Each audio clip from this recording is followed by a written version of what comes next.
హరి ఓం. Line లో ఉన్నారు కదమ్మా? శ్రీ గురుభ్యో నమః. మనం శ్రీ జిడ్డు కృష్ణమూర్తి గారి పుస్తకం శ్రీలంక సంభాషణ చెప్పుకుంటున్నాం.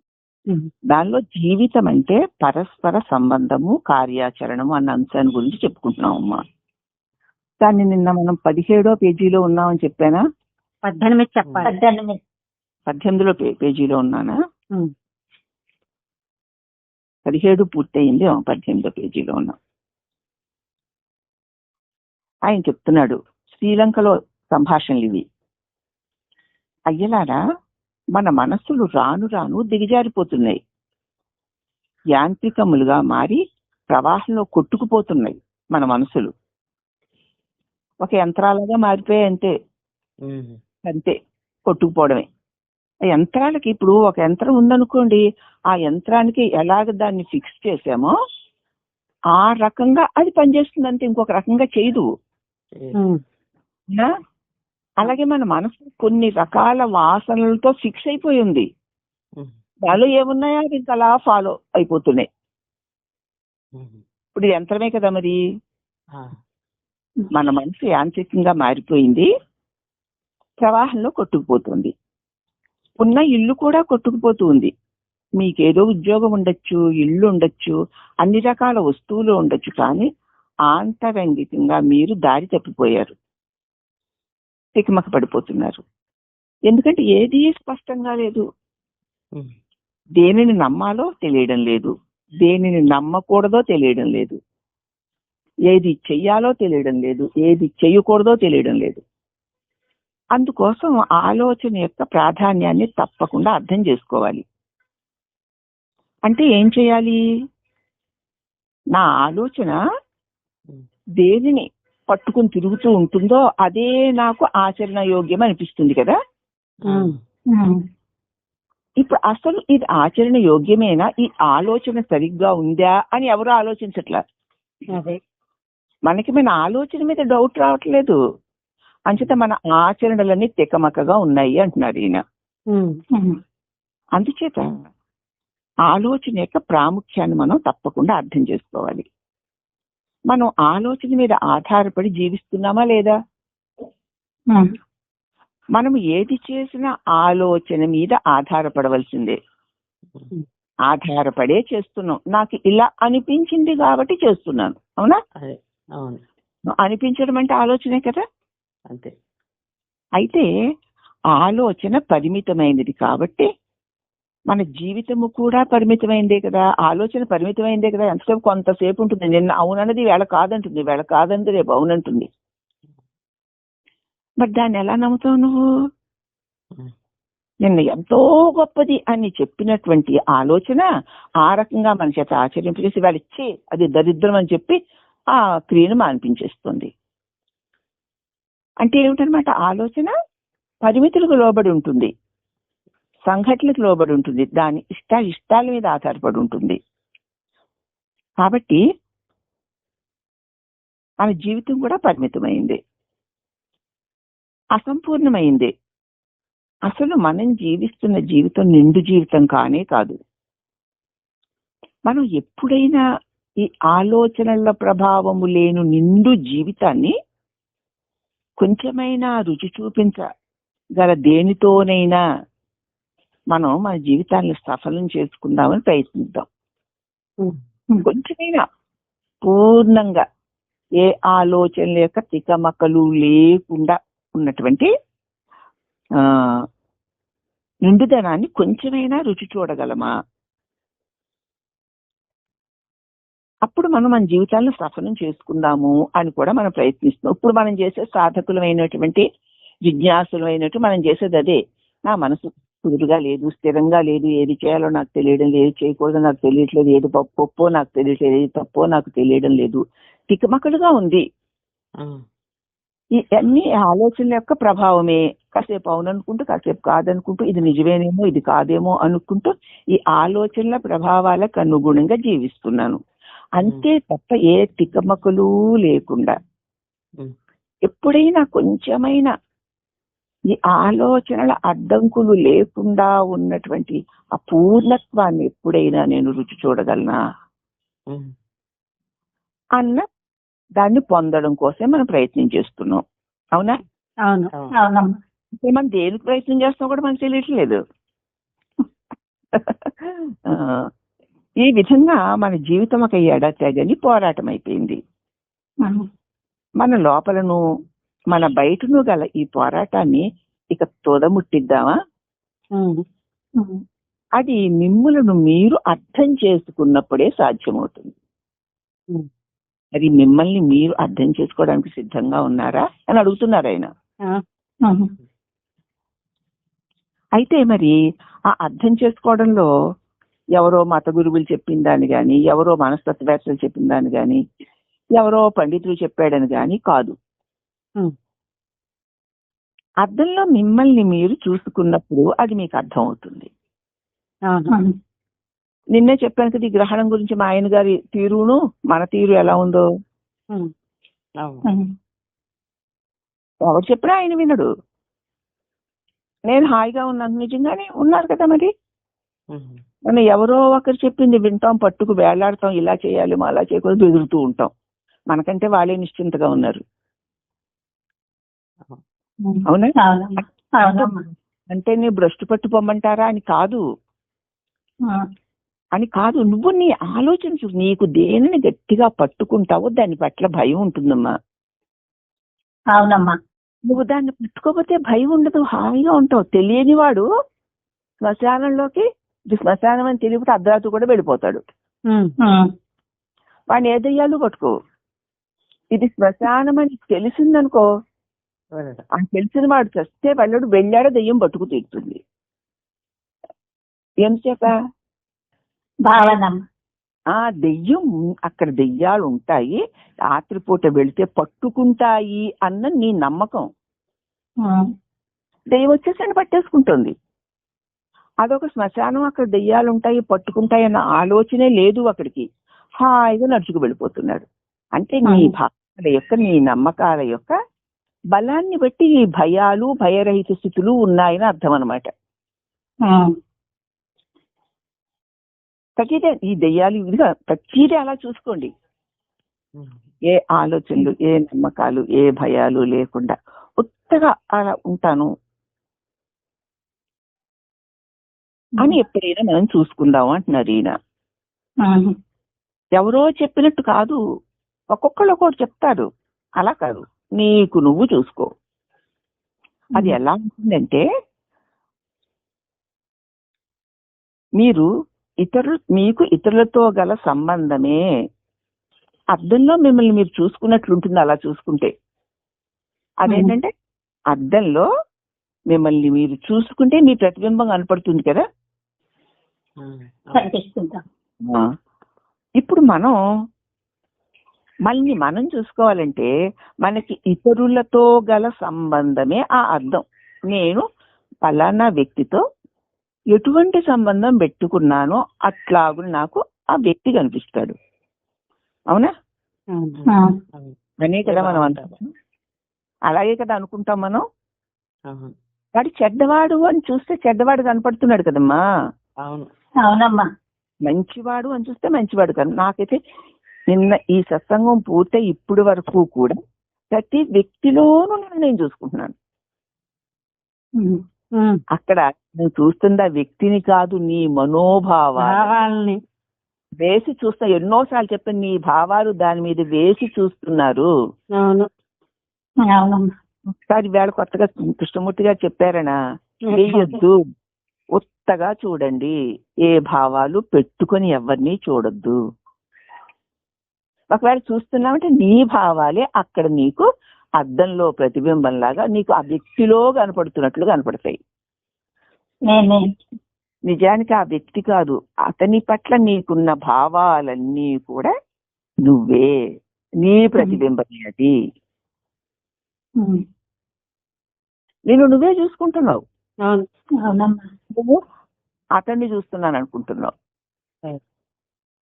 అతడిలో నిన్ను నువ్వే చూసుకుంటున్నావు కాబట్టి అతడు గాని ఆమె గాని ఏదైనా గాని నీకు అర్థమే. అంటే అందుకే వెంటనే మీకు గుర్తొచ్చేయాలి, విశ్వం దర్పణ దృశ్యమాన నగరీ తుల్యం. ఈ విశ్వమంతా అద్దంలో కనిపించేటువంటి దృశ్యము లాంటిదే.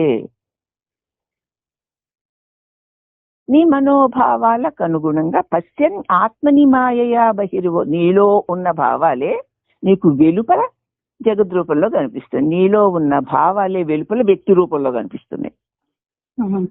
ఇప్పుడు సరిపోయిందా విశ్వం దర్పణం అన్నది? బాగా.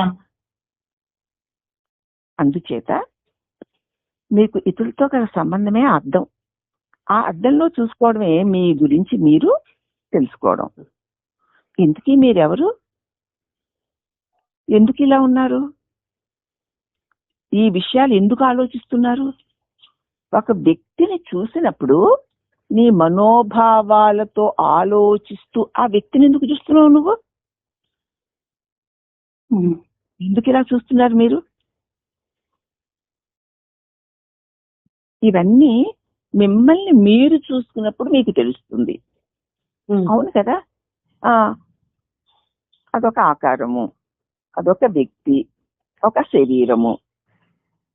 ఆ శరీరాన్ని ఇలాగా అలాగా ఇలాగా అలాగా నావాడు కాదు, మంచివాడు చెడ్డవాడు చిక్కవాడు కోపిష్టవాడు మంచిది, ఇలాగా నేను చూస్తున్నాను. ఎవరైనా భర్తనైనా భార్యనైనా బిడ్డలనైనా ఇంక బంధువులైనా ఎవరినైనా అంతే అలాగే చూస్తాం. ఉత్తగా వాళ్ళు ఎలా ఉన్నారో అలా మనం చూడం. నువ్వు దేనిని చూసినా సరే నీ భావాన్ని నువ్వు చూసుకుంటున్నావని అర్థం అంటున్నారు ఇక్కడ కృష్ణమూర్తి గారు. అయినా కదా, ఆయన అనడం కాదు,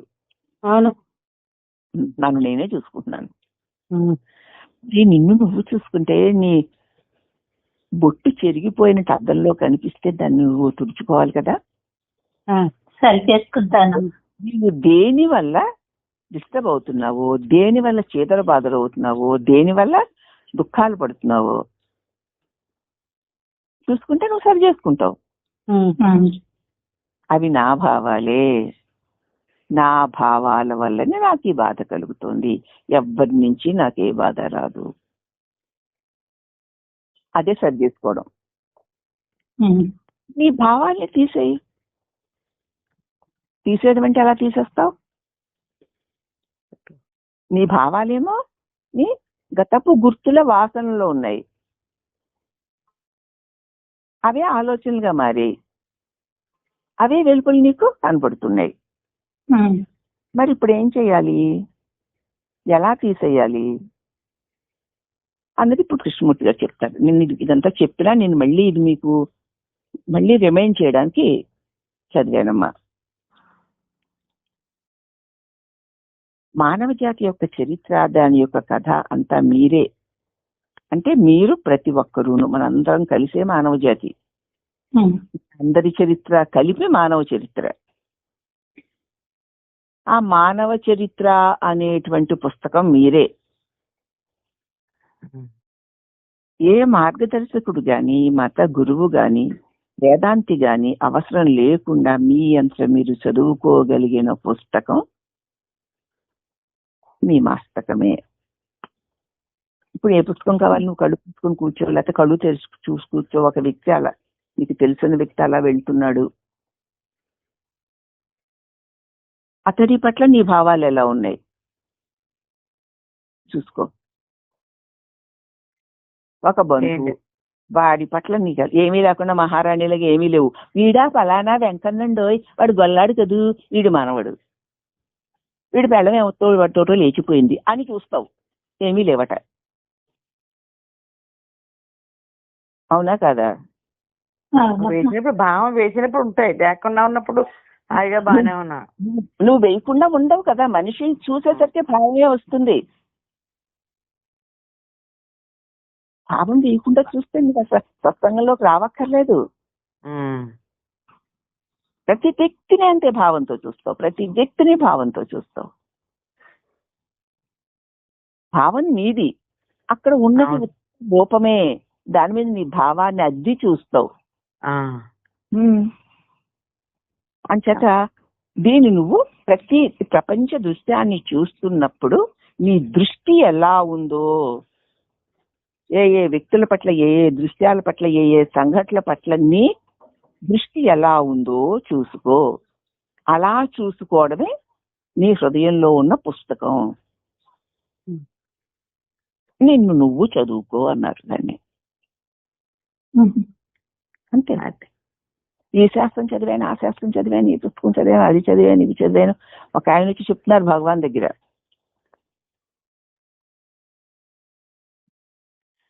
మరి మీ మస్తకంలో ఉన్న పుస్తకాన్ని చదివారా అన్నారు భగవాన్. పుస్తకంలో పుస్తకం ఎలా ఉంది? పుస్తకం అంటే పేజీలు, కాగితాలు, ప్రింటింగ్, అక్షరాలు, వాక్యాలు, పదాలును, భావాలు. మరి మీ లోపల ఒకటి ఉంది అలాంటిది. అయితే పేజీలు లేవు, ప్రింటులు లేవు, ఏమీ లేవు, అక్షరాలు లేవు, కానీ ఉంది. దాన్ని చదువుకోవాలి. దాన్ని చదివితే మీ గురించి మీరు పూర్తిగా తెలుసుకోగలుగుతారు. దాన్ని చాలా జాగ్రత్తగా చదవాలి.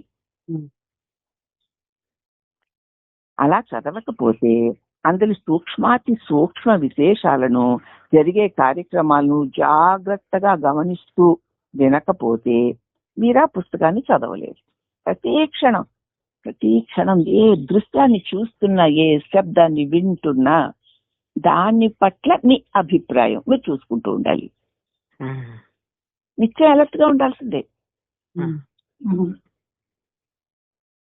కాబట్టి జాగ్రత్తగా వినకపోతే మీరు ఆ పుస్తకాన్ని చదవలేరు. ఎడతెగని పోరాటాల్లో ఎల్లప్పుడూ బాధలు పడుతూ విడువని భయాలతో ఉండిపోతారు. ఇంకింతే, కాసేపు ఏమవుతుందో, రేపు ఏమవుతుందో, మరి ఇలా అవుతుందేమో, అలా అవుతుందేమో, ఇలా అవ్వదేమో, అలా అవ్వదేమో, ఇంకిదే గొడవ. అవి కూడా నీ మస్తకంలో ఉన్న భావాలే అంటున్నాడు ఈయన. ఎందుకు ఇలా భావాలు వేసుకుంటావు?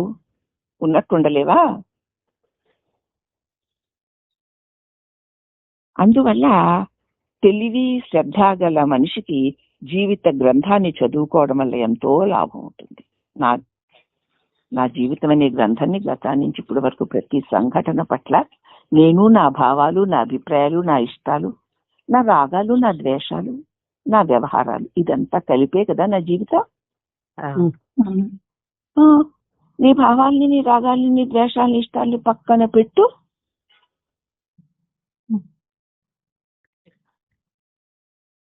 ఏముంది? ఏమీ లేదా. అన్నీ నేను పట్టుకొని పెట్టుకున్నవే కదా. అవును. ఇప్పుడు ఆ ముద్రంతా తీసి పక్కన పడే.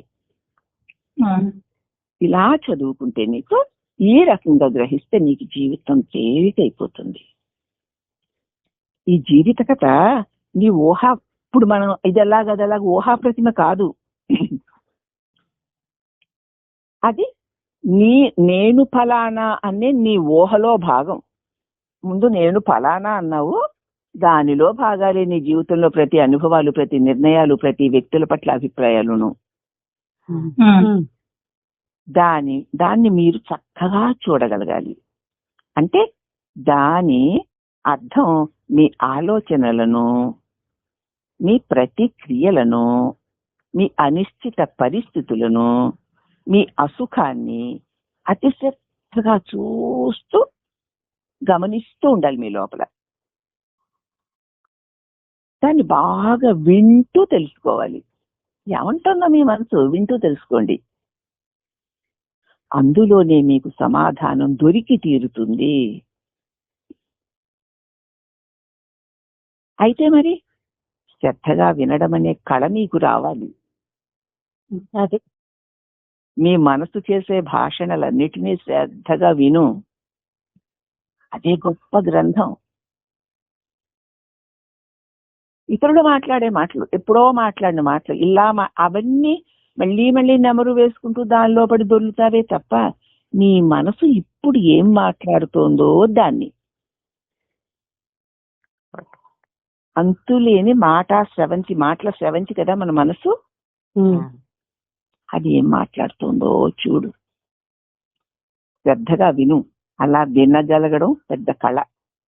అంటే మీరు చదివిన దానిని, మీరు చూసిన దానిని వ్యాఖ్యానించకండి, పెడర్థాలు తీయకండి, దానిలో మార్పు తేకండి. కేవలం గమనించి చూడండి. మీ లోపల ఎప్పుడో చదివినవి, ఎప్పుడో విన్నవి, ఎప్పుడో చూసినవి ఎప్పుడో జరిగినవి కదా అవన్నీను. అలాంటివన్నీ మళ్ళీ నువ్వు దాంతో కలవకు. అవి ఏవేవో చెప్పి ఏవేవో వచ్చేసి అవి వెళ్ళిపోతుంటే చూస్తూ కూర్చో. అదే దాన్ని గమనించడం అంటే, అదే దాన్ని చదవడం అంటే, అదే దాన్ని వినడం అంటే. మళ్ళీ దాంతో నువ్వు వ్యాఖ్యానిస్తూ దాంతో నువ్వు అంతే వచ్చి వెళ్ళిపోతున్న ఆలోచనని సాక్షిగా చూస్తూ ఉండని చెప్పుకుంటున్నాం కదా. అదే మళ్ళీ ఇలా చెప్తే అర్థమవుతుంది మీకు. అందుచేత మీరు దాన్ని చదవడం అంటే దాన్ని మీరు ఇంతకు ముందు చదివిన దాన్ని, ఇంతకు ముందు చూసిన దాన్ని, ఇంతకు ముందు విన్న దాన్ని, ఇంతకు ముందు అనుభవించిన దాన్ని అలాగా అని దాన్ని టచ్ చేసి వ్యాఖ్యానించొద్దు. పెడర్థాలు అందుకప్పుడు అలా అయ్యింది కాబట్టి వాళ్ళు ఇలా అన్నారు కాబట్టి అది అలా, అవన్నీ పెడర్థాలు తీయకండి. అసలు దాన్ని ముట్టుకోవద్దు. కేవలం అలా గమనిస్తూ ఉండు. సాక్షి నిత్య.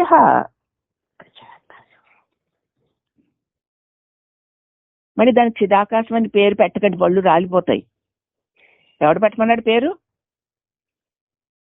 చూస్తూ ఉండవమ్మా అంటే అదిగో ఇంతకు ముందు నేర్చుకున్న విన్న వాటిని తగిలించేసి ఇక్కడే మీరు చూపించేస్తున్నారు మీ విశ్వరూపం. బుద్ధి దాన్ని టచ్ చేయొద్దు, అలా చూస్తూ ఉండంతే. దాంతో కలిసిపోయి ఇలా కబుర్లు చెప్తుంది. ఎన్నడైనా మేఘాలను జాగ్రత్తగా గమనించావా నువ్వు? ఆకాశంలో మేఘాలు ఎంత దట్టంగా ఉన్నాయో, వాన కురుస్తుందేమో, బాబాయ్ నల్ల మబ్బులు కమ్మేసినాయి, అంతే, లోపల పోవడమే. కానీ ఒకసారి ఆకాశం కింద కూర్చొని మేఘాలను గమనించి చూసావా ఎప్పుడన్నా? గమనించే ఉంటావేమోలే. ఈ దేశంలో ఆకాశం నిండా ఎక్కడ చూసినా మేఘాలట. శ్రీలంకలో మీరు ఎప్పుడైనా వాటిని గమనించి చూసారు? ఎప్పుడు ఉండే మేఘాలను ఎవరు చూస్తారండి? మరి మీరు గమనించి చూసారా? అవిగో చూడండి, అవి ఎంత అందంగా, ఎంత మహత్తరంగా ఉన్నాయో. వాటిలో అపూర్వమైన కాంతి, సౌందర్యము లేవు. మీరు ఎప్పుడో దేనిని చూసినా దానికి ఒక పేరు పెట్టేస్తారంతే. ఆవిడ ఇందాక చిదాకాశం పెట్టేసిందిగా. ఇంతకు ముందు మన గుర్తుల్లో ఉండి దాన్ని తగిలించేయడమే. వాడు ఎవడో వస్తే వెధవే వీడు, అదంతా చిదాకాశం తగిలించినట్టు ఈ వెధవన్నది కూడా తగిలించడమే. వద్దు. తెలుస్తుందమ్మా. ఏం తెలుస్తుందో ఏంటో. అందుచేత ఎంత అందంగా, అంత మహత్తరంగా ఉన్నటువంటి ఆ మేఘాల గుంపుల్ని ఎప్పుడు ఉండే ఇంత పిచ్చోడ మేఘాల గుంపులు చూడడం ఏంటి? ఏముంటుందో, నల్లగా మబ్బులు ఉంటాయి, లేకపోతే తెల్ల మబ్బులు అలాగే తేలిపోతా ఉంటాయి, దాన్ని ఏం చూస్తాము అనుకుంటాం మనం. ఎంత అందంగా ఉంది. మీరెప్పుడు దేన్ని చూసినా దానికి ఇంక దేని పేరు పట్టి తగిలించేస్తారు. పేరు పెట్టడంతో ఇక అంతే, గమనించడం ఆగిపోతుంది. ఏమి పేరు పెట్టద్దు, మంచి అనొద్దు, చెడ్డ అనొద్దు, ఇష్టం అనొద్దు, అయిష్టం అనొద్దు, ఊరికి అలా చూడంతే. దానికి ఏదైనా ఫలానా అని పేరు పెట్టారు, ఇంకా దానికి చూడవు, అలా ఫిక్స్ అయిపోతావు అంతే. మన మనస్సులు పదములకు బానిసలైపోయి, మాటలకి బానిసలైపోయి, ఆ మాటలను బట్టుకు వేళ్లాడుతూ మహావేదాంతులు అనుకుంటున్నారు. పదములంటే ఏమిటో తెలిసినా కొలవడం లేకుండా ఉట్టినే గమనిస్తూ ఉంటే వస్తువులు ఉన్నవి ఉన్నట్లుగా యథాతథంగా ఏ తగిలింపులు లేకుండా చూడగలుగుతావు. ఒక పరిచయం లేని వ్యక్తిని ఎట్లా చూస్తావు నువ్వు? ఏ తగ్గింపులో లేకుండా చూస్తాను. మరి పరిచయం ఉన్న వ్యక్తులకి తగిలింపుల గుంపులు ఎందుకు? నా భావం. సంబంధ బాంధవ్యాల్లో నీ ఇష్టాలు కలగలుపుకొని అవి వారికి తగిలించి వారి అనుకుంటూ నీవి నువ్వే చూస్తున్నావు.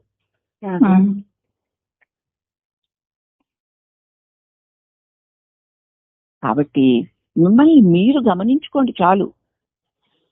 ఆ చూడడంలో వక్ర వ్యాఖ్యానాలు చేయకండి. గొప్ప గొప్పవి వద్దు, చెత్త చెత్తవి వద్దు. ఏదో ఒక మార్గంలో వెళతాను అంటూ చేపట్టకుండా, ఏదేని ఒక ప్రయోజనాన్ని కూడా మనసులో ఏమీ పెట్టుకోకుండా, ఉన్నదాన్ని ఉన్నట్లు మీ లోపల ఉన్నదాన్ని మీరు చూసుకోవడానికి మీకు ఆచారాలు, మరి సిద్ధాంతాలు, పద్ధతులు ఎందుకమ్మా? ఏం అక్కర్లేదు. మరి అవన్నీ వెతుకు చూస్తున్నాం. వద్దు, ఊరికే అలా చూస్తూ ఉంటాం. దానికి ఏది తగిలించుకో, ఏది తెలిసినవి తెలియనివి ఏమీ తగిలించద్దు.